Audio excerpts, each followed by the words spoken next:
We're proud at Podium to be sponsored by Morton, which has completely revolutionized sports fueling. If you're not familiar, Morton uses hydrogel technology to deliver more carbohydrates to get the most out of performance without the stomach issues. And those 2 points are so important, especially when you're running long distance events.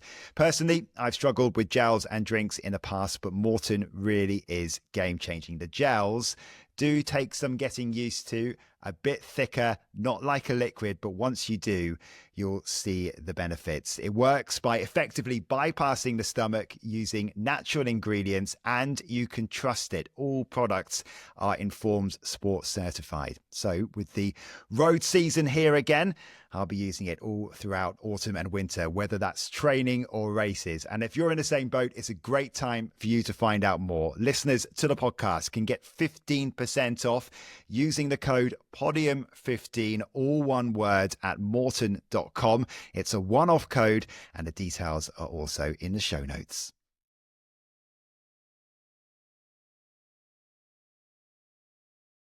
I thought I saw this one thing. Where's Katie? Yeah. Or not? for next time. Cool. Right, we all happy to go? Mm-hmm. Ready? Cool. Hello and welcome along to Podium with Hannah England, Rich Newman and Katie Smith. And guys, this is a massive week. Do you know why? No. Because I have officially started my half marathon training. Oh, big. What a week. We're like got a heat wave. Bad week. I love running in the heat though. Like really love it. I think there's something about like suffering in the heat that really, I was about to say really turns me on. That's slightly overstatement. Just, I think because there's that extra element to think about and worry about. I know for some people that must detract from the running. If anything, I think it improves my running because I'm sort of worrying about feeling awful. Yeah. I only like running in the heat because I feel like I'm going to feel class once it cools down.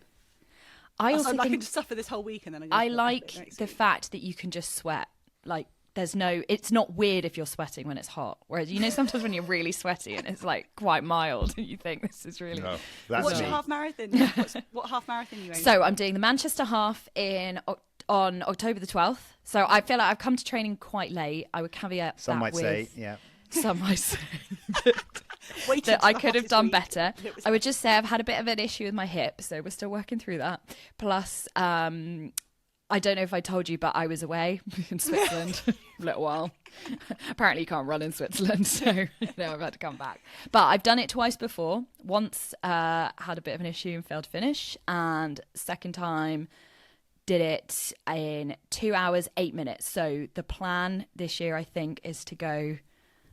quicker. Should we say it? Can she do it? Do it. Yeah, and we have to do the before and after pictures as well, because we've seen them, Katie. And if we don't put those on our socials, then yes, people are missing out. Yeah, the story is quite good. Do you want the story now? No, we'll do the story when you completed it, or double up on the two disaster stories. Yeah. So you say the 12th of October? Yes, Sunday the 12th.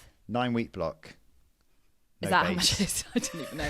Okay, I thought it was 12. No, that wouldn't make any sense, would it? And we've got the world champs in the middle, so running might be minimal. And against New York to cover the US Open. That's true, but my one of my colleagues who I'm working with there said Central Park runs, and I said, absolutely, get me out. Yeah, a little bit up and down as well, but absolutely get on that, Yeah, so I did a little 7-kilometre sort of steady state yesterday in the heat. Felt pretty good. Had some new trainers on, which I was testing out, which I liked as well, so that was cool. Do you know what, I'm feeling positive, guys. Rich is your face is not giving me too much confidence. No, on the 9-week block. 9-week block maybe with no base is a little bit trickier, but I'm sure it'll be absolutely fine. Don't cram it. Don't cram it. Okay, so maybe we talk off air at some point about how I plan this, because I wouldn't really say I've got a plan. It's just like I'm doing a high rocks class tonight, which involves running, and I'm like, oh, tick, that's one of my training runs for the week. I'm sure it would do something. Yeah. Anyway, so we are just over a month to go until the World Championships in Tokyo. I think it's 4 weeks today that we all fly out, right, together. Correct. Yeah. Which is, that's I don't know, does it feel like it's come around quite quick? No, it doesn't. It feels like it's been there for me for ages. It's been a long way in the distance, and now suddenly it's actually quite close. So you need to start thinking about places to eat sushi, things to see, because the prep is obviously ongoing all the time. It's always being ticked off. In terms of our commentary prep, that's goes without saying. But the actual event itself, the fact that we're all flying to Tokyo in just 4 weeks' time, it suddenly does feel very, very close and exciting. Hannah's got a sushi spreadsheet, haven't you? I have, yeah. We've got a sushi spreadsheet, don't you worry. Google mapped everything already. I was going to say, I spent all year thinking, it's going to feel strange we've got this late September World Champs. And I could understand the motivation from World Athletics to build all the excitement towards that ending with the World Champs. And I've been saying I'm going to miss that post-champs vibe where the athletes just come and enjoy themselves and it's a bit more relaxed. But actually, now we're here. It's genius. Like, this Diamond League final is going to be so important. Yeah. Like, so, and they're so right. The difference between everybody basically turning up and running on fumes and having fun, and it still being a spectacle and a celebration of the champions, if you like, after the champs. We're now going to have people fighting. That Diamond League win could be the only way for so many athletes to get to Tokyo. It's bonkers. Yeah, and it's also made these slightly... We've been calling this a slightly quieter week, and we'll go into that in a minute. And we're hoping this episode will be a kind of chaotic feast of athletics randomness from all over, because it's not like we've got, one big Diamond League to focus on or anything. But it has made it quite exciting, Rich, I feel like, in these next few weeks and the week just gone, that athletes are, like Hannah was saying, sort of fighting for spots, and they are searching for performances. And we're seeing those coming out. Like, we're seeing great times and great results. Yeah, it's a really big few weeks, because you're right, it's been a quieter week just gone. We've still got a big Diamond League meeting to preview, which we will do later on in Silesia, so it returns in Poland. And then it's really is like bang, bang, bang in terms of the Diamond League meeting. So there are athletes chasing standards if they've already maybe won their national championships. That hasn't meant anything in terms of them getting to Tokyo, so they're still trying to knock some time off there. There are athletes who, like Hannah said, in the last chance saloon, they missed out. If it's more cutthroat, something like the US trials, you've still got the likes of Yaron Naguse. We've got to be on Yaron Naguse watch for the next few weeks. He needs to make the final first of all, and then he needs to win it. So there are some massive moments to come. And I think the crazy thing for me is we will see a cohort of athletes, either because they were doing Grand Slam track or that they just made other decisions, that are going to have to use the next 3 Diamond Leagues to even qualify for Zurich. They're suddenly seriously chasing their tail. It doesn't take many good performances to get yourself to Zurich. For someone like Naguse, if he can finish in the top 3 in a couple of Diamond Leagues, I imagine that could be enough to put him in Zurich. But there's some other people that are chasing to even qualify.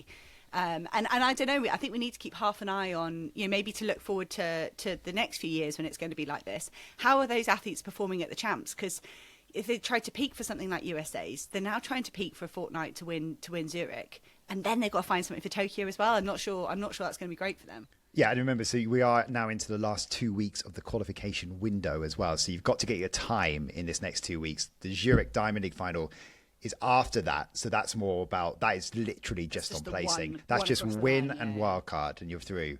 So those two different scenarios. Yeah, I wonder how many athletes will see just skip Zurich as well. If they feel like they've done everything they need to get ready for Tokyo, they might stay and train somewhere, or they might not make that trip to Switzerland, because it's a long old journey for a lot of people to get to Tokyo as well. We'll have to wait and see. Yeah, so we're going to come to that in a few moments time. A little bit later on, we're going to get to the Diamond League in Silesia. And before we really get going with this podcast, though, we just want to say a big thank you to Soar Running for sponsoring us from the start of this podcast. The winner of our race kit competition, so the vest and the marathon shorts, you will be notified, and congratulations to you if you've won it.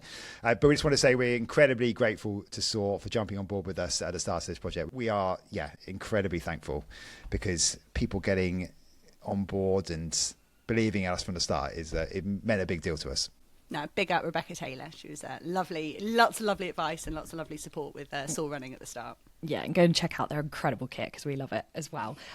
So this podcast, as we've sort of loosely alluded to, is a bit of the best of everything. And I suppose the kind of theme, is things that we might have missed along the way, particularly in the last couple of weeks where there has been so much going on. And we always say, and we never tried to cover everything, we try and pick what we can in each episode, but it is quite nice when there's stories flying under the radar, and we're often messaging each other, aren't we, going, oh, we need to talk about this, and then there's just no time. So I think today we're going to try and touch on some of those bits and bobs. The way I'm looking at this, guys, is this is like a picky dinner, you know, one of those where it's not like a roast where you're like, there's key ingredients here and you have to hit the mark with all of them, and obviously you have gravy, and I'll have nothing said against it. You guys are gravy people, right? Yeah. Okay, fine. But this is like a picky tea, so you got a bit of everything. It's like leftovers, a bit of cheese, you know, a bit of bread, that kind of thing. Sure. So we might jump around. It might not seem like it goes together, but really, when you chuck them all on your plate, you've had a great time, right? As long as there's some coleslaw involved. I love coleslaw. Yes. It's the thing that binds it all together. Oh, okay. Right. Just fade Rich down. Yeah. Hannah, where would you like to start? I'm going to thank you for indulging me on popping back to the USA's, because there were two performances there I wanted to highlight. The first was Rasheen Willis winning the women's 800 metres. Willis won the World Junior Championships back in Cali a few years ago. American athlete, obviously USA's. Sort of brilliant high school athlete. And then she went to Stanford. And you think, oh, she's got it all. Like, she's world junior champion. She's got the brains to go to Stanford. Like, this woman is going places. And then she really, really struggled in her first year of university, and was very public, came out sort of towards the summer, just saying a lot of mental health issues. You'd gone into the pressure of being so good at such a young age, and trying to deliver that in the NCAA environment, which is different from the high school environment. And I just remember her putting out this big post and it all making sense about where she'd gone. And we had athletes here at Birmingham that were going through their first year at university who read that, and it made them feel calmer about what they'd gone through. They thought, okay, this is not, if the world junior champion feels that, then it's okay for me to feel this. And that's just such a lovely thing that, I saw it really influence kind of our environment. And then for her to turn around and win NCAs when she wasn't favourite, I was already excited enough about that. And then she went all the way and won USAs, and she's made her first senior team.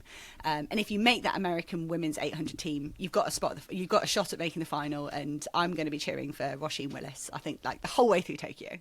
Well, and I think we did touch on it before the event happened, of like how open it was and how interested we were in the results. But I think it also lends itself to that idea. I'm sure we talked about this the other week, about that leap from junior to senior, and how so much expectation is placed on people, whether that's from us or from them or from people who have managed to do the impossible. But it shouldn't be the case that you are just able to straddle that straight away, right?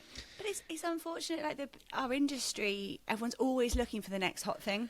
And there's often not that time left for someone to develop, and whether that's social media, whether that's just the world at the moment, or someone like Keely Hodgkinson, just absolutely nailing it at such a young age. I think we expect so much of people that are just growing up. Well, I think we'll just think about the US trials just generally, right? So you've got Cooper Lukenhaus who's gone and produced that amazing performance, and he's only 16 years old. So you look at those.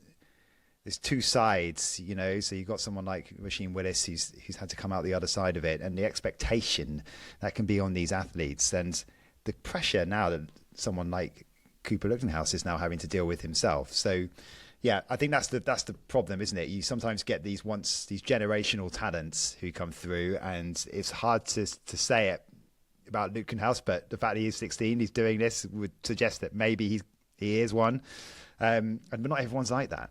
Mm-hmm. And so that is who athletes are sometimes compared with. Yeah, they're compared with these people that just go, 16, 17, 18, 19, absolutely nail it. Even got to look at Quincy Wilson not making the final in USA's, and everyone's suddenly saying that's a failure. You're like, hang on a minute, it's not a failure. Well, and also, I guess if you looked at someone like Amy Hunt from the British perspective, who now really is sort of like finding that form, and she's grown up a bit, but I wonder how. Maybe you can talk about this, Hannah, from the athlete's psychological perspective, when you're expected to just be able to take that step on. Do you start doubting yourself and thinking, like, why haven't I done it when I'm like 19? And then you get to say 21, 22, 23, and then it does come because you are physically getting, stronger and more mature, and you've got the race experience. But there are some athletes who would have dropped out by that point because they didn't think it was going to come. Well, Nicola Ollis, like I said in her interview, if you've not listened to it, go back and listen. Not you, Katie, everyone else. I've listened.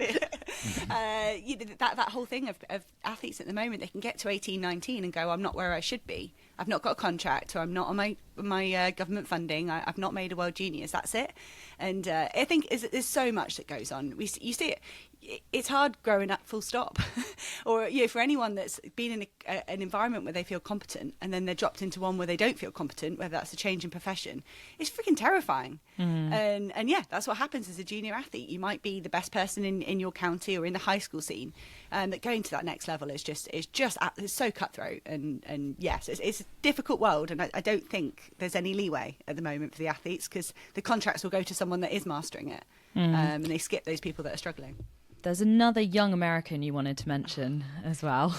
So Jacoby Tharp has had a great year at Auburn University. He's NCAA champion this year, and he became the youngest man ever to win the 110 hurdles title in America.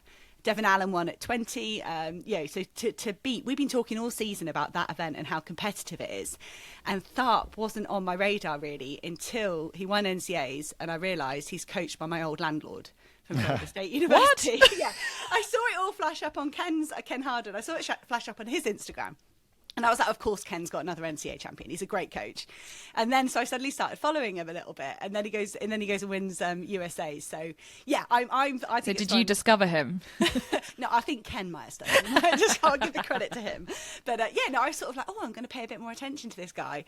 And then for him to beat Cordell Tinch, Dylan Beard, I think Dylan Beard was second, Cordell Tinch third, and those three to be going to Tokyo for the USA alongside Grant Holloway with his bye. Like that's exciting to have a new name in there. I think it's also really nice as well, just whilst you're on that same subject, about Dylan Beard, because it kind of feels like it completes the story that we started before the Olympics. The whole, world's fastest supermarket worker, deli counter guy from Walmart and all that kind of stuff. And, there was a lot of attention on him pre-Olympic trials. He didn't get the job done, but the fact he is now going to the world champs, I think you can see how hard he has been working to try and achieve that dream. I mean, he has been everywhere on the circuit, right? I mean, he's been flying back and forth from the US, meetings in Europe. I think he did one in Japan. He's already competed inside the stadium in Tokyo this year already. So I think that is also a really nice story. That, that's actually a story complete now. He will be on the start line, fitness permitting. Let's hope nothing goes wrong. but he will be there, and I think that's just great. Because as much as we love the stories, I wonder sometimes if they love that story. Like, do you want to be the guy who's known as the Walmart guy who's like really, really great, but maybe isn't held in that esteem of like top athlete? I just think about it with Amadadzi sometimes as the, that tagline, like being known as a tagline, like the fastest accountant in the world or whatever it is. And whether you actually want to sort of throw that label aside and be like, no, look at me. Look what I've achieved on the track. I think it's probably helped Dylan Beard a bit because he's been struggling to pick up a major contract himself. So the fact that he's had that attention around him has probably helped him in that situation. But yeah, now he's going to be on the start line at the World Championships. He wants to be taken seriously. It was the same with Jackery Patterson, wasn't it? UPS guy. Yeah. And and him sort of. I think he gave a lovely interview after USA's where he did pick up a huge contract, and then his coach said, "All right, but you still need to behave like the guy that's getting up at 4 a.m. to go to UPS." Like, you don't get comfortable here. You've got to keep that same hunger, and I think he's sort of owning that label. So I don't know. There's all sorts of labels go down in our sport, aren't there? And I think maybe sort of fighting against adversity and sort of punching through when you haven't picked up that huge contract as a 19-year-old or whatever. I think that's a nice label. And Dylan Beard's working on a deli counter could have contributed to our charcuterie board here. Oh, so true. I wonder what he would have added. It's not a charcuterie board. Is way too posh for what we're talking about here, Rich. Sorry, I don't think that viewers and listeners in the US are not going to know what a picky tea is. Well, I think we explained it very, very well, actually. Basically, when you open the fridge and go, oh. I wonder what his thoughts are on coleslaw. We should definitely try and find that out before the end of Tokyo. In terms of some other things that we missed from last week. So I have a question for you. Go on. Where is Nafi Thiam? Well, she surfaced last week. So this is our new podcast series, True Crime, Finding Nafi. We were talking off air, weren't we, about how to sort of address this. So Nafi Thiam sort of went a bit missing. I think Belgian journalists found it quite hard to track her down after she won her third successive Olympic title in Paris last year. And there wasn't much from her on social media. She hadn't opened up her season. And then she was at Belgian Champs and she ran the hurdles and she competed in long jump as well. So she is back competing, which raises the enticing prospect of Nafi Thiam versus Anna Hall versus KJT in Tokyo. And I think there was some concern maybe that we wouldn't get to see Nafi Thiam just because we hadn't seen her yet. It's very late to open up your season, but we know how amazing she is, that she looks like she's in pretty good shape already. So it was just a bit curious, because I think there were some articles starting to surface in Belgium where they were sort of asking, where is Nafi Thiam? Because I think she's quite well connected to some of those journalists, and just what they just weren't hearing back from her basically, and there was very little social media activity, but all good. I think fair play. Like, if you've done that whole effort into Paris, especially after she was disrupted in 2023, wasn't she, with was it elbow surgery, or she couldn't do Budapest. So to be able to do all that and go and get your third title, but when I look at that women's heptathlon, I can't get over how much Anna Hall competes and how little Nafi Thiam and KJT compete. Like, the difference is just... Is that a generational thing, do we think? I think Anna Hall's definitely coming out of that NCAA, University of Florida kind of, I'm going to do everything every weekend and pick up as many points as I can for my team. And she does seem to thrive off that. You look at like Athing Mo and Sydney McLaughlin-Lavergne, like, they don't compete very much. And then it's almost like that's what Nafi Thiam and KJT act like. I like to train, I like to calmly work through what I've got to do, and competing doesn't always match with that. Whereas Anna Hall is like, cool, there's a race, even if it's 4 hurdles, I'll do it. And I don't know, it's always that sort of conservation of energy, physically and emotionally, and I don't know, they come at it such a different way when it goes to those major championships. Because I get your point, Rich, that this was maybe a bit more of a concern if the journalists who know her better than we do couldn't kind of get a gauge on what she was doing. But she is quite often aloof in these parts of the season, isn't she? And then you find she turns up to the major events and somehow is able to just pull off these amazing performances. I just wonder now, are we getting to the point where that might not be the case going into Tokyo? Like, can she just turn up and do... It's so hard to know because we don't know what form she's in. She often does stuff at Brussels Diamond League as well, doesn't she? So that could be anher day. I reckon they'd put on whatever she wanted there. They'd schedule, give her something at the Brussels Diamond League to get her teeth stuck into. 3 events in 4 hours or 5 hours or something. Yeah, she's got opportunities. About to celebrate her 31st birthday, it would seem, as well. So still plenty left in her as well. And I've just been stalking her Instagram just to double check, where she is and what she's doing.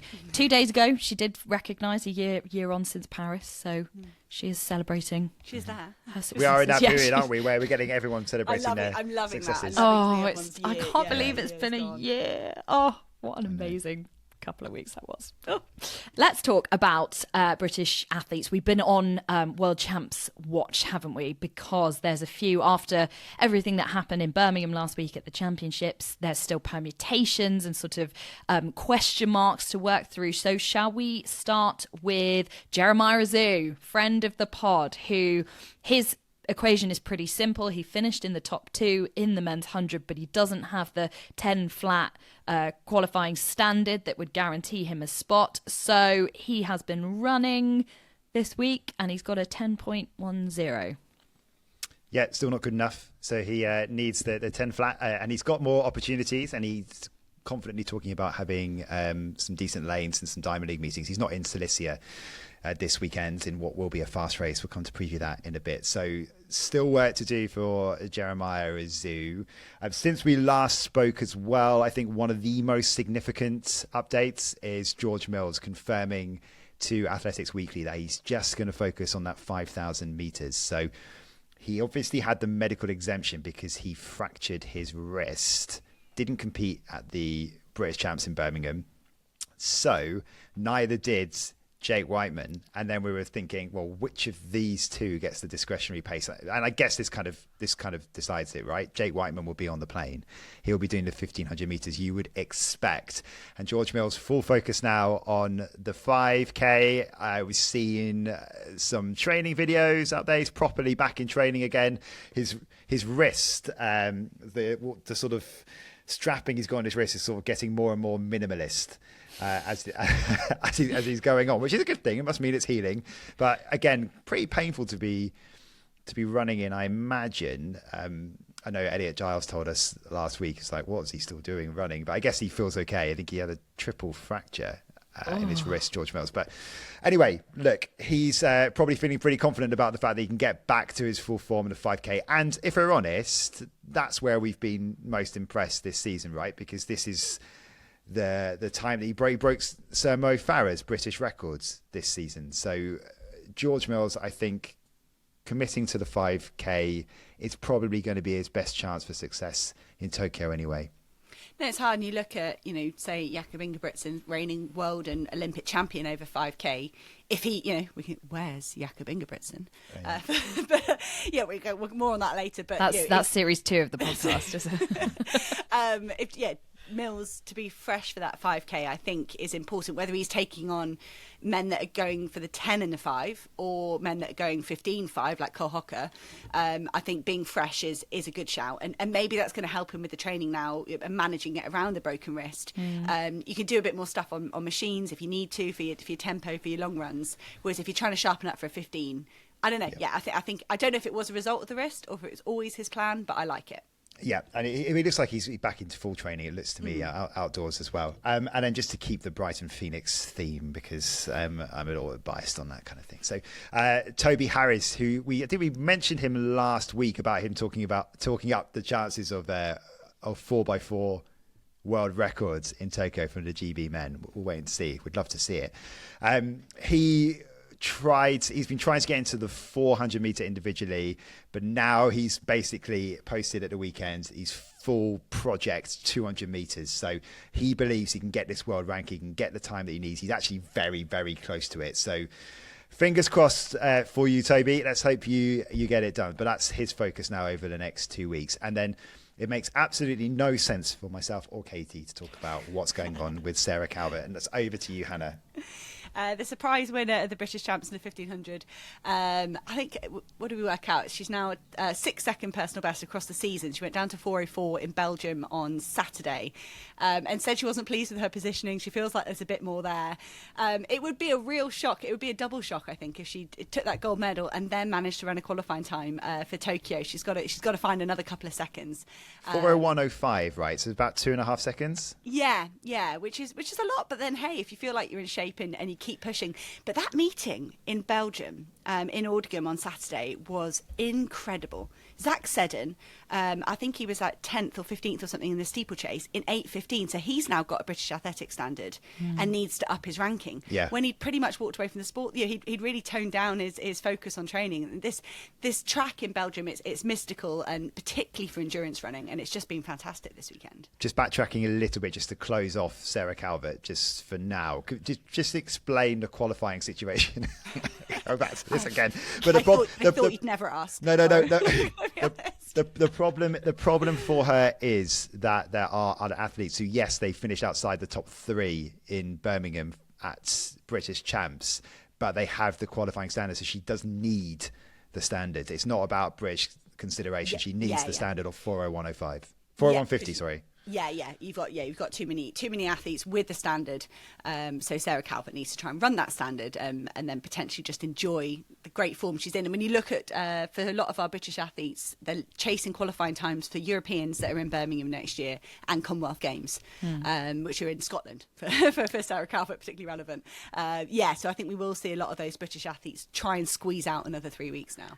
And also, I was just going to say, if you don't know too much about Sarah Calvert, there is a lovely write-up they've done on the BBC Sport website about her this week, which I was reading a couple of days ago, and just her talking about Laura Muir being such a inspiration for her, and then obviously beating her in that final in Birmingham, but then, being training to be a doctor at the same time. You know, all of that sort of stuff. It feels like there's kind of lots of mirror images to how Laura Muir did it as well. But she just seems like a really sort of head screwed on kind of athlete, very likeable as well. And obviously we're in the I feel like we're in the camp with her, Hannah. We're in the because of my husband coaching her, in case people didn't listen a couple of weeks. My husband coaches Sarah, so I'm invested in Jacoby Tharp, Roisin Willis, Sarah Calvert. Staying with this track then, Alex Yee, 13:13 over 5,000 meters. I mean, we all love Alex Yee. I think we'd all love to see more of him concentrating solely on athletics for a bit and just see what he could achieve, because he is such a massive talent. I think he went 16th on the all-time list for Brits for over 5,000 meters. And this is only after 2 weeks ago he returned to triathlon for the first time since the London Marathon. He won Super Tri in Toronto. So he just rocks up at Toronto, wins Super Tri, comes back to the track, didn't announce that he was doing this race, and runs 13:13 in a tactical race as well. And if you see some of the footage that he's posted himself, showing a brilliant kick at the end as well. So I don't know. What do you guys think? Would you like to see a bit more of him, just to try and get a proper gauge as to what his full limit is? I think the frustrating thing when I watch Alex Yee race is like that, like finishing like an absolute train for a fantastic time. And you go, cool, if you ran again in 10 days' time, I'm sure that'd be way faster because you dialed into 5K on the track. It takes a while to reacquaint yourself, even if you've done it as a kid. If you're used to doing road races and triathlons and running on exhausted legs at the end of a triathlon, you don't always, I imagine it's hard to get the best out of yourself. And yeah, I genuinely think if Alex ran again in a few days' time, he could go under 13:10. I mean, the mad thing about Alex Yee is really that he shouldn't be as good at triathlon as he is, because he's so light, and you look at his frame and his build, like, it's astonishing that he can stick in the bike, particularly for me, to have that ability to then attack on the run. And obviously his swimming's kind of, you know, mid-pack, but the run is obviously his massive danger. So I've always found that incredible about him. The other thing I would just say is, like, what is his best distance, Alex Yee? That's what I would love to know if he went into the running side of things. Because even within this year, we've seen him do London Marathon, I think finished with was it a 2:11, something like that in the London Marathon, I think, from memory. And then running that 5K, which I know, again, you've got to take all these races in isolation, blah, blah, blah, blah, blah. But if he was in that a final in Birmingham last weekend, Josh Kerr won that in 13:45. So, you know, he's going well over 30 seconds quicker than that. That would be quite an interesting battle. But then, you know, in Olympic distance triathlon, he's running a 10K at the end of a bike and a swim. So we know he can kick in that as well. Genuinely so intrigued. Like, what would the optimal distance be for him? I mean, triathlon fans are saying, keep your hands off. We want to keep Alex Yee. And of course, that is the case in most of triathlon, that their strongest events are that if you're a strong runner, you're going to be one of the major contenders, and to try and stick in the mix in a swim at Olympic distance, because you can't really, you can't gain a massive advantage from the swim over the Olympic distance. So if you're a strong runner, you're usually going to be in the mix. If you look at Alex Yee's records, then the 5K always seems to be where he has found his sort of sweet spot in terms of what he enjoys doing, I would say, if you're just looking back over his results. So, he's gone 16th all time over 5,000 meters on the track. He's third fastest all time over 5K on the road in terms of British time. So I think it's 13:20 something, 13:26 is what it is. So I would say probably full focus on a 5K. That would probably be his sweet spot, or a 10. You're shaking your head, Hannah, because again, when he transitioned to marathons, he ran in Valencia. Did he do a 28-minute 10K on the roads? And he's faster on the track, isn't he? Over 10K, hasn't he got a decent? But I would say, I think you're totally right, Rich. I think you can hear Rich googling it in the background. No, he loves a 5. I think you're right. I think it's a bit of fun doing a 5K. Whereas if he was to go all in on running, I think it's got to be 10. Because if you can do 2 hours, if you're the best in the world at competing for 2 hours in a run, bike, swim, and you can go for that length of time, then you've got to say you're going to be good over half an hour of running.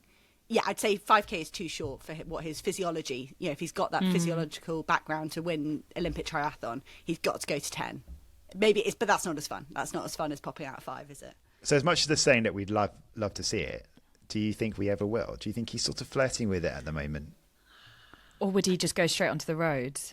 I don't know. I'd love to see him do Commonwealth Games is Commonwealth Games in triathlon next year? Sorry, triathlon in the Commonwealth Games next year, because it's not always, good is it? question. I'm not sure.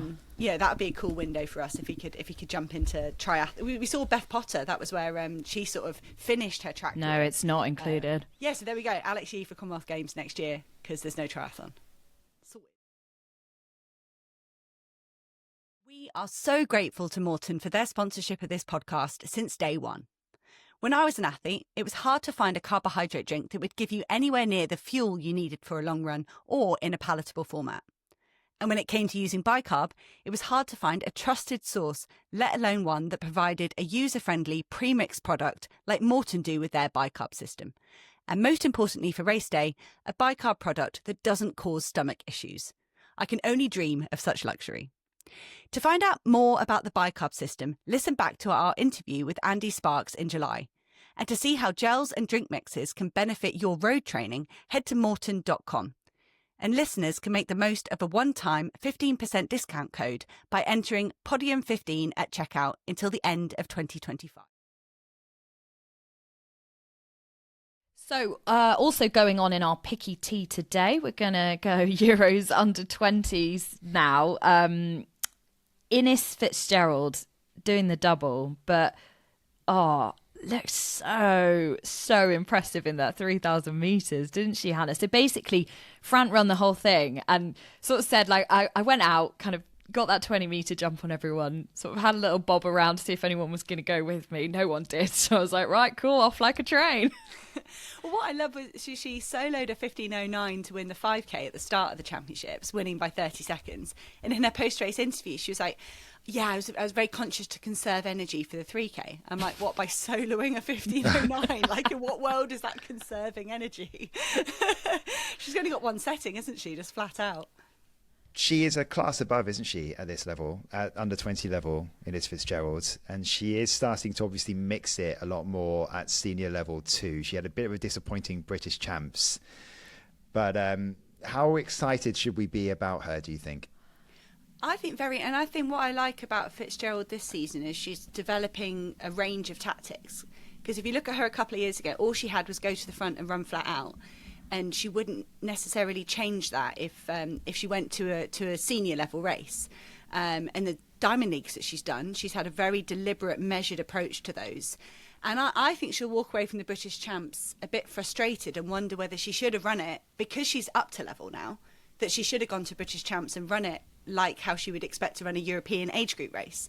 So while we go to Tokyo, I think she'll go back to that sort of conservative, trying to pace herself tactic. I think, if she looks back at the British champs, if she did that again, I wonder if she would have been brave enough to push it a bit earlier on. Yeah. So is that just experience then, do we think? Because it's also interesting. Can you try and explain how different tactically you think it is going from junior level races to senior level?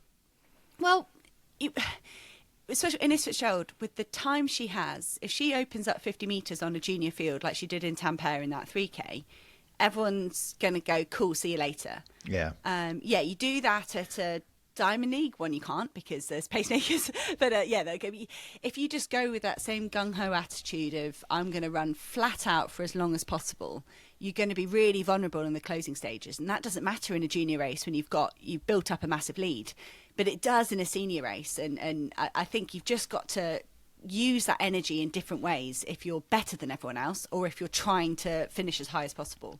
So beyond getting medals, what do you think she actually got out of going to European under-20s? I know it sounds like a silly thing to say because you getting age grades medals is a great achievement. She was such a class above that. What is she learning from that experience by running races on her own when she could time trialing something she could do at home? That's a fair point, Rich. And what if that's the difference between top 8 in Tokyo and or not even making the final, because it is, you've got to measure your energy through the season.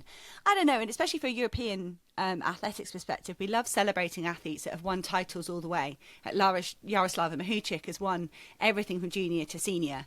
And Innes Fitzgerald now, I think that's 3 golds in the cross country, multiple golds on the track. Jakob Ingebrigtsen loves that. He's got so many European titles. I think maybe it's just about building that CV and sort of being proud of each phase of your career. Niels Laros winning both at the under 23s, the 8 and the 5K. I think there is an honour in collecting those titles.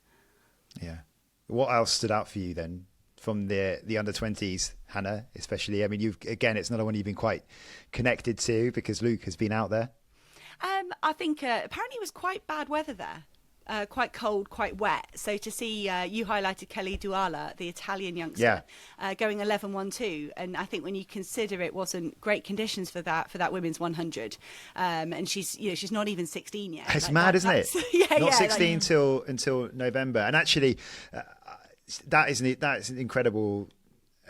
For her, and I know a lot of people are talking about Kelly Duala. They're very excited about her, the 11.12. And also it sort of picks up from the picky tea thing that we're talking about in terms of what we've missed out over the last few weeks. I don't think we mentioned Sarato Shimizu from Japan, who won a race in 10 seconds flat, 16 years old, breaking the world men's under 18 best. I mean, it's just he's not a man, is he? Really, he's just still a kid. I mean, it's just, and he's running 10 seconds flat. It's just madness. Some of these times we're seeing from these kids. No, it is, and I always like to take these junior results with a pinch of salt. I think you want to see them come through to a senior championship and at least match what they've done in a junior championship. But I think the culture is shifting ever so slightly. We do have at the moment a cohort of athletes that are peaking well enough at 2021 to get onto podiums. So I think I need to take these kind of 16, 17, 18-year-olds a bit more seriously, because they might actually only be 2 or 3 years away from punching through onto the seniors, versus sort of in my day, you'd say, it's 25, 26, 27, or 30 for some of the endurance events. It is changing. So I do think these junior championships hold a bit more weight. Yeah, I think maybe at the end of the year it might be quite good to sort of go through some of those breakthroughs that we've seen this season and try and maybe predict who we think might kick on next season, which goes completely against one of the conversations we had earlier on about putting too much pressure on the kids. But at age, you have to be 24 to listen to this episode, because in case somebody pressure on you. Should we put an age warning on it? Yeah. Okay, look, shall we move across? I'm conscious of time a little bit. Let's go to the Diamond League meeting, shall we? So Diamond League is back, and it's back in Poland. Woo! I love this meet in Poland. I don't know if you guys know, but it's a memorial for Kamila Skolimowska, the Olympic champion from Sydney in 2000 in the hammer. And she died pretty young from cancer.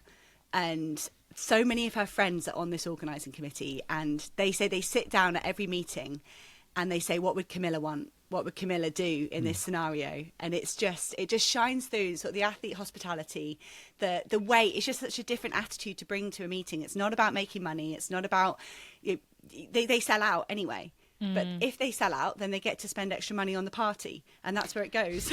And I feel like you even feel it in like their press releases when you read them. There's just so much joy when they announced that Noah Lyles was coming. And there's this sort of spiel about what that means for him to make his Polish debut and to have chosen this meet and everything they're going to do to make it so special. I was like, God, I'm really buying into this. No, I want to go. It's a wonderful meeting. It's a lovely town as well. And I think if someone was going to choose one to go on the circuit and support the Diamond League, I would definitely recommend this one, because you probably get cheaper flights, cheaper accommodation than some of the other big cities we go to.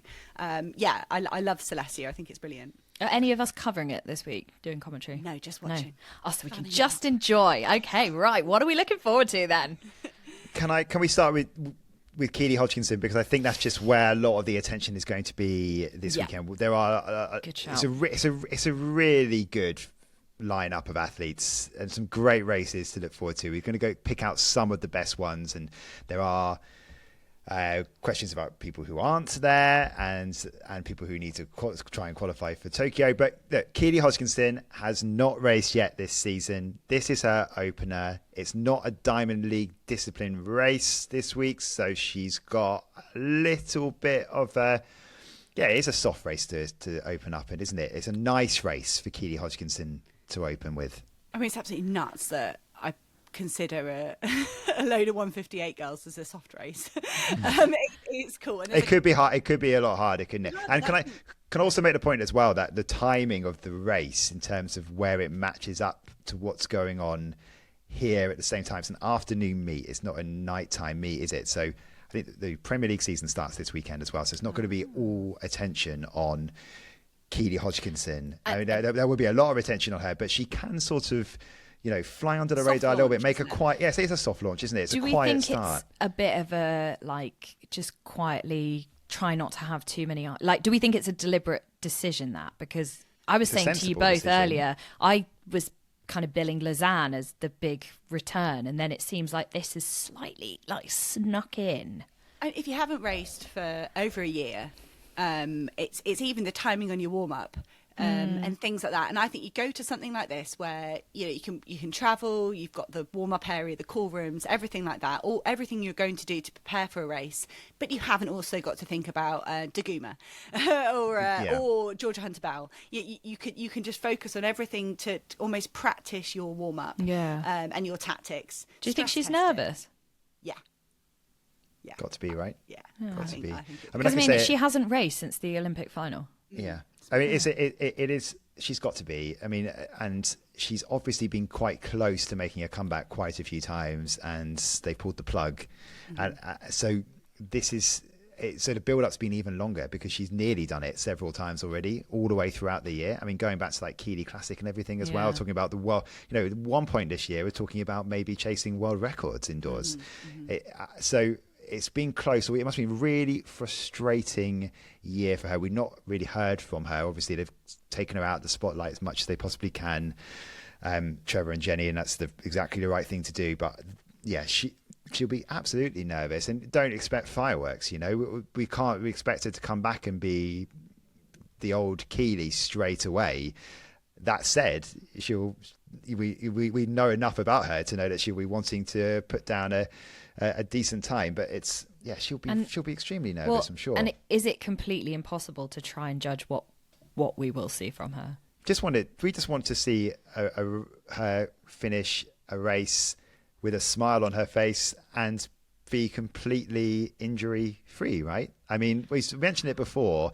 It's one thing doing all this in training, but she hasn't had to run a race, which is not all necessarily going to be on her terms. So and then I'm like, if you've only got what we've got, we know there's 2 races confirmed. She's not confirmed for Zurich. If you've only got 2 to 3 chances before you'll go into the big dance, I think you're going to need more than that. Do you think so in the first race? Surely she just needs to get it out of the way. Yes, to an extent, but I think you've got to kick down everyone who's in this race in the last 80, 90 metres, and then you've got to do the same thing in Lausanne. Is that the attitude you'd have then, Hannah, honestly? Because if you're in exactly the same situation as Keely Hodgkinson, let's put yourself in the same situation, right, where let's say London 2012, and you've just gone and won your medal a year before, and let's say you hadn't raced at all in that whole time, and you're chasing the same thing at your home Olympics. You honestly saying that your first race back in that situation, you'd be like, I have to be full throttle, exactly like me in my first race back? Or would you not just say, I want to get it under my belt and we go from there? Yeah, well, I had a horrible mid-season injury in 2012 and then came back my first race and it was awful. I think I had about 3 weeks to go to the Olympics and went to Crystal Palace and had a stinker. Yeah, you're right. Maybe I'm thinking just from like a fan point of view. Well, how did you race that though, Hannah? That's quite interesting. So did you go into that race thinking I need to be the best version of me in that first race back? Yeah, and I totally overcooked it. I think my last 300 was just the slowest thing you'll ever see in your life. I think there's about 300 to go. And then so with that in mind, it should be sort of Keely at 90%, shouldn't it? Yeah, because you haven't got time to. Like I say, when you've only got 2 or 3 opportunities to stress test your preparations. But then, what are you? If you're Keely, are you thinking all I need here is a race win and to prove that I've got the tactical nous and I can read the race and I can read who's in it? Or are you also thinking I also need to prove I've got something in my legs here time wise because of who I know is coming up? Yeah, no, I think you don't care about time. I think you care about convincing you treat this like a semi-final on Saturday. that you've got to be able to kick away from everyone, and there's nothing to stress about. And then you go into Lausanne treating it like a final. And again, you don't try and front run, you don't put yourself out there, but you have to be able to kick past your Dagumas, whichever Mary Mora turns up, Georgia Hunter-Bell's last 60. I think you've got to be able to win that as well. Yeah. Talking about Georgia Hunter-Bell then, it's curious, isn't it? Because the women's 15, if we just move on from Keely, we wish her the best and hope she and hope it really goes well for her this weekend. But Georgia Hunter-Bell against Gudaf Tsegay in the women's 15, and these are two women who may not be competing in this discipline. Well, Tsegay is not. She's not going to be in Tokyo competing over 15, and I think at the moment, unless she's doubling, maybe Georgia Hunter-Bell won't be either, but that's going to be an interesting race. Daribo Witelji's in it as well, isn't she? I think in this one, and Beatrice Chebet. Yeah, sorry, she's not raced. She's only won 1,500 meter. The way you said that sentence is exactly what happened when I looked at the start list. Yeah, sorry. Yeah, well, I was going back through. So she has run several 1,500 meter races, but they're at the same event in the same year, and she ran 4:06:09, but. We've seen some random entrants into different. It's been really good fun in the Diamond Leagues because we saw Grant Fisher run a mile for the first time in ages, didn't we? As well at Prix. Yeah. So Beatrice Chebet, sub 14, first woman ever for, under 14 for 5K, dropping down to 1,500, and everyone's been saying that. What could she do for 15 right now? So because I was looking, and we keep following Georgia through the season, what's going to happen, and I'd say what's she looking for in Silesia to help her make a decision? And I think someone like Welteji, she talked about her in the fact she outkicked her for the bronze in, that's where she got her bronze medal in Paris. So she needs to know she's still as good as Welteji, if that's a sort of mark in the sand. But I think Georgia's going to be also having half an eye on what Keely does. She's going to be learning as much as their training partners, and they do a lot of stuff together. She's got to assess her as well, in terms of medal threat. She said, I think she's doing the 15 in Silesia, isn't she? And then she's going to do an 8, and then they said literally in like the hour after that 800 meters, they're going to decide. Yeah. What she's going to do. I think Georgia's not won these sort of Diamond League 1,500 meter races. I think she's run fast times and she's run well, but I think she would want a win out of this if she's going to consider doing 1,500 in Tokyo. Yeah, and I think she's obviously quite conscientious about, and she knows what the situation would be if she took the 1,500 spot and she takes it away from another person who really wants that position. But she could go and win the Diamond League final as well and have that wildcard spot, and she could then not have to announce any kind of decision for a while, because then you can make a selection with just three. Spot, not the nation's spot, exactly that. So again, we're looking forward to that. Should we switch to the men's 15, because this is really interesting, right? Yeah.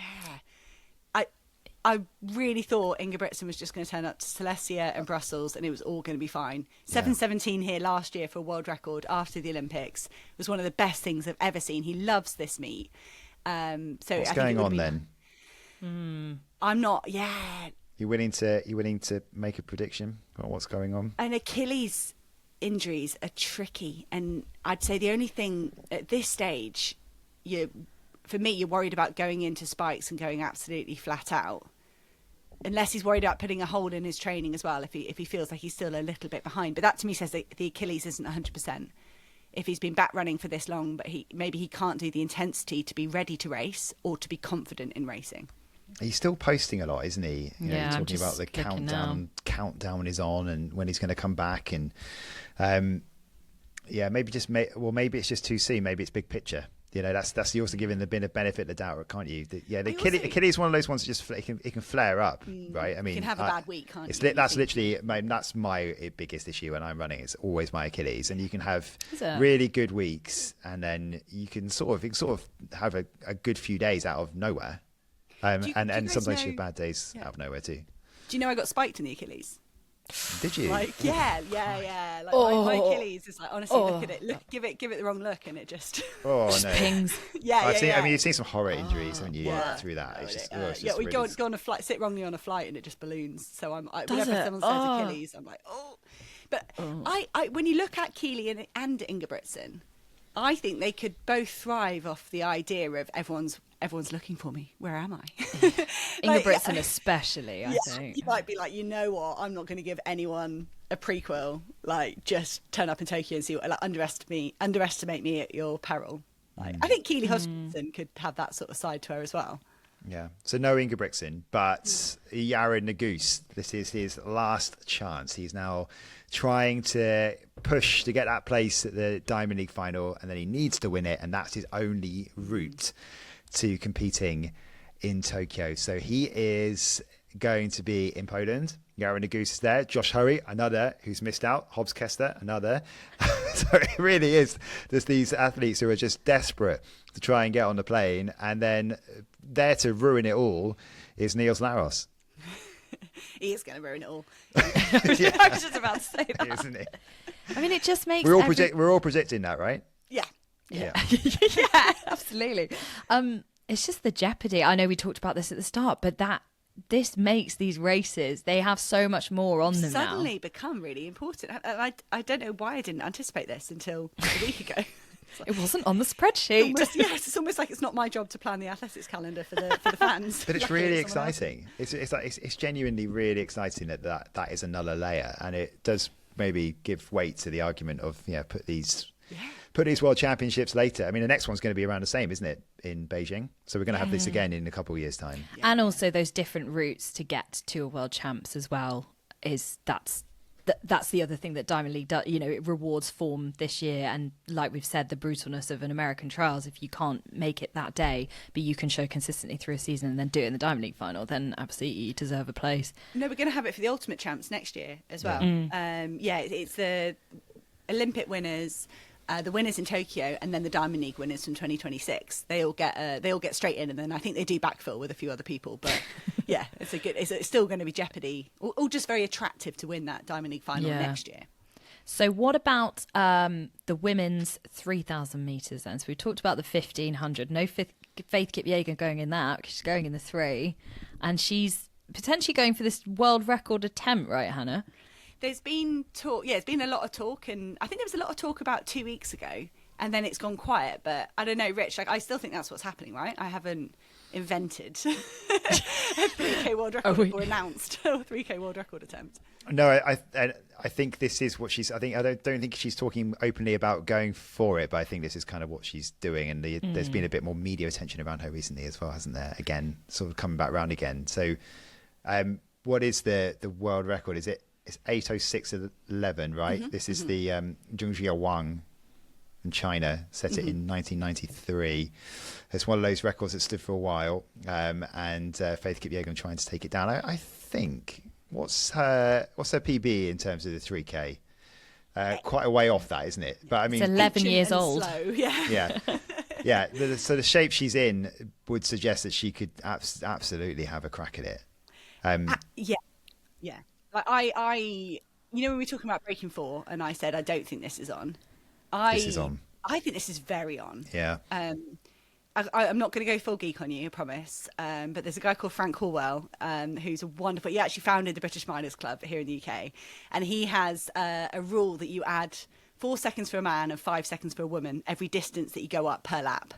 If you apply that to Faith Kipyegon, she's smashing this. Okay. Yeah. That's what I always do when I think whether is anything possible. I go to Frank Hallwell's rule, and and Ingebrigtsen. It works for Ingebrigtsen, and then you take it to Faith Kipyegon, and I think when you work down from her 5K to the 3K, she could knock this out of the park. When you're talking about what she could be capable of per lap. I'm backing it. Also, really interested from my point of view. Obviously, I love the roads, and she has been talking a little bit more about that transition to the marathon. Might not be that far off. Again, speaking to AW, and I think she's sort of talking about how there might be an announcement soon. I reckon that might be next year. Really? Do you think? I do. Because you want it to be? Because I'm not. No, it's because just reading. Like me wanting Georgia Hunter-Bell to double, whether it's the right thing or not. Reading the comments, I just think because she's talking about following a similar trajectory to Eliud Kipchoge in terms of transitioning from the track to the roads, and also making the point, the obvious point, she's not running out of time to make that transition in terms of age-wise to sort of make it a success. She doesn't want to leave. She is very obviously very conscious of the fact that she can't leave it too long if she wants it to be good. So she needs probably like a build season, and then there'll be a lot of attention on her, but it doesn't mean she's going to crack the marathon straight away, and then she will need to go again, or is she transitioning into this kind of Sifan Hassan kind of athlete who will go back and forth. But then again, sort of countering that, she's still not ruling out another go at breaking 4. So if she's going to want to do that again, it would not be the right time to be going to the roads, because that's just too big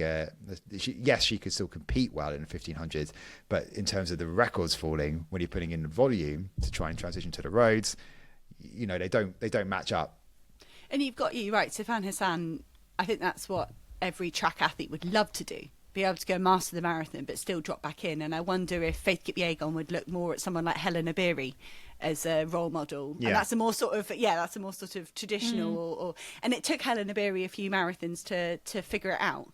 And even then that she's an expert tactician when it comes to marathon. Yeah. So she's not all flat out speed, Helen Obiri. So she's just absolutely mastered a marathon. And she knows, because I wonder, sorry, I'm going down a bit of a rabbit hole here. I wonder what sort of course Faith Kipyegon would suit the most as well, because Helen Obiri can master a bit of elevation, a little bit of ups and downs. Some athletes are flat track bullies, and they've got the time in them. But Obiri is one of these who, give her a hilly course, then she'll usually succeed. Anyway, that's there. Yeah, so it's just also what she will be targeting, Faith Kipyegon, whether she wants to go for a Valencia, as you say, Hannah. Yes, a flat one. But the majors are going to want to spend the big bucks to get her to theirs first. So you're talking Chicago, really. If you want London. To, you're right. She is running out of time. If she wants to do an Olympic marathon, maybe you do have to dabble a bit next year to figure out whether it's even an option in LA. And because we saw Ailish McColgan try that before Paris. She was 18 months out. She was like, right, I need to figure out if I can be a marathoner. And just a point as well. Because of the Ruth Chip and Getich stuff. I think just watch out for the money is in the roads, and as an athlete we know that. Chicago will be desperate to try and sort of regain a reputation. Nothing to do with them in terms of what has happened with Ruth Chip and Getich. It's just, unfortunately, the world record was set there and it was her. And I think they'll be very keen to get some big names, some big stories there to try and sort of regain a narrative of, this is a good place to be and all that kind of stuff. It's nothing to do with what's happened. It's nothing to do with them. But from a PR perspective, they'd love to sort of have some good news stories to tell. So yeah, I think it's one to watch. Yeah, no, definitely. I was just thinking, Hannah's running narrative this season has been the Georgia Hunter Bell double. Now we're going to move on to Rich's. Is Kipyegon going to move into the marathon? That's maybe my thing, yeah. I need to figure out what mine is. I don't think I've not declared one yet. Mine's the True Crime Pod series, obviously. I'm just going to work on Where Is, coming soon on wherever you get your podcast from. Right, shall we rattle through a couple more that we're looking forward to, Silesia-wise, before we go? Men's 100, of course. We haven't talked about that yet, have we? Noah Lyles, Kishane Thompson. Is Bednarek as well running it? So yes, we should just, because there has been a bit of confusion about this, so I think we should probably try and find some truth into what's going on. But basically, there have been a few weird announcements from Diamond League announcing athletes to their meet. This isn't it. It's not this one. It's not Silesia. It's Lausanne, right? So I think Kenny Bednarek was announced. Gabby Thomas was announced.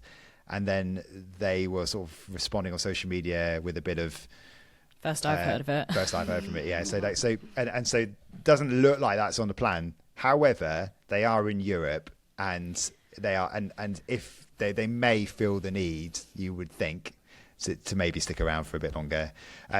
But yeah, Lyles, Thompson, Kenny Bednarek, yes, is going to be, that is the start. We see the start list already. They are all at least on the start list. Whether they all make it on Saturday, so there have been a few of these, haven't there, in Diamond Leagues recently, where we've been really looking forward to some matchups, and then on the day they pull out, or maybe a day before, and it's been really disappointing. But yeah, look, love to see Lyles Bednarek part 2. Yes. And just to see it's not even the race. That's not about the race. That is just about the two of them and how they interact with each other, right? And then Kishane Thompson will just want to go and smoke them.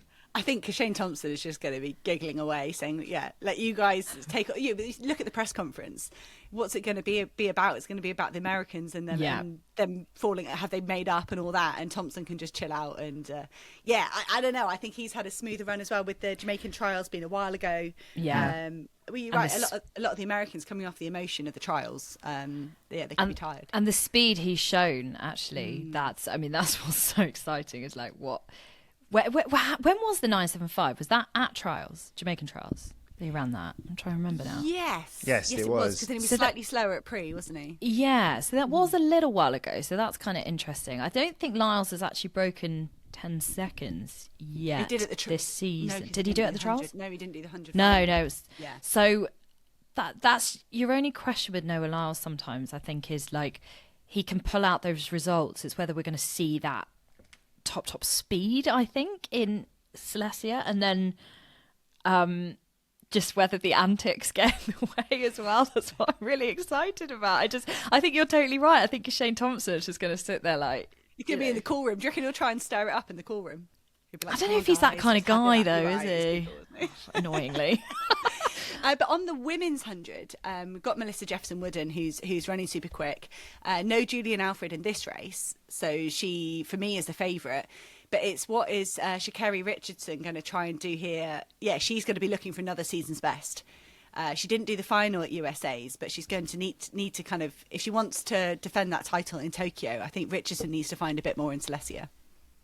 I completely agree. And I think if you look at the men's and the women's 100 at the moment, Melissa Jefferson-Wooden and Kishane Thompson are a class above at the moment. I mean, maybe in the women's, you can also throw in Julian Alfred in there as well, maybe a little bit closer.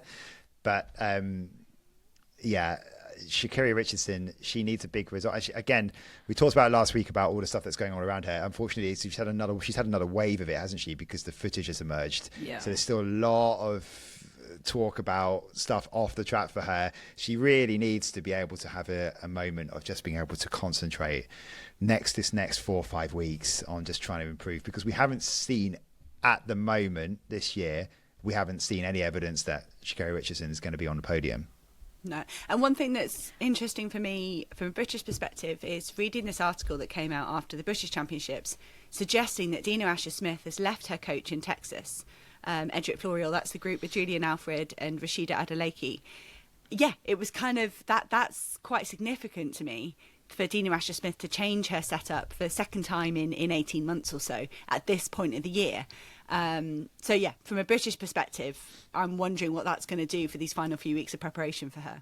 Yeah, I would just saying on that, I mean, speaking to her in the mix zone, she spent a long time going through that and just seems very happy in herself, in her demeanour. Yeah. She was bubbly. She was the Dina that we sort of know, and I don't know if we've maybe seen that over the last year or two. She just felt maybe, I mean, I'm just making assumptions here, but she just looked someone who's just seemed very happy in herself. So like maybe at peace. There was that peacefulness, wasn't there? Yeah. Like, I'm happy with my decisions. And I feel like there was something, did she talk to us or someone else about like loving London and talking about London? And I feel like when you have an affinity with a place like that, it's quite, I don't know, I find it quite reassuring when someone says it like that. It's the way you talk about Birmingham, Hannah. I just think, like you're happy there, you know what it is, you know where your favourite coffee shop is, you know your routines, you know your people, don't you? And I think that is quite a positive sign. Just before we go, should we talk about the men's high jump as well? I just thought it might be worth mentioning, because we had this interesting meet in Germany, didn't we, where basically all the big hitters were there, but also we were excited to talk about it because Hamish Kerr was involved in the German meet, but he's going to be in Silesia as well, and he's also our guest this week on Podium. We had a great chat with him, didn't we? And what was sorry, it escaped me, was it 2:25 was the winning? 2:24, 2:25 for Tobias Pottier. I'm going to say 2:27. It was 2:27. Oh, was it? Oh, well done. Yeah. Get it right. So Hamish Kerr came second ahead of Jan Steffele. There was no Barshim in the end. Right. Tamberi finished fourth. It's a bit real shame. That was the season's best for Tamberi, wasn't it? He was coming in with 2:16. He's got up to 2:20 now, so he's finding a bit there. Yeah, that's right. And there's no Bashim on the start list either in Silesia. So it's a bit of a shame that we're not seeing any of him. So concerning, because he's really had some injury issues, Bashim, and he was due to be. I mean, when we spoke to Hamish, it was 2 days out from competition. So at that point as well, he thought that Bashim would be there. So race against time for him too.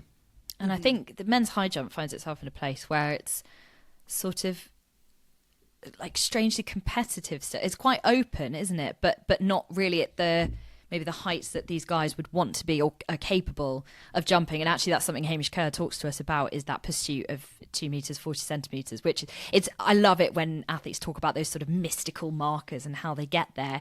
They are a little way off at the moment in terms of what we are seeing, I think, in competition, but that also still makes it quite intriguing. Men's high jump is definitely one of the events that it's hard to pick a winner for Tokyo. We are going to do previews as we look towards those World Championships that are coming up in a month. We are going to do previews of all the events, and you just think of that men's high jump, it could be anybody's on the day.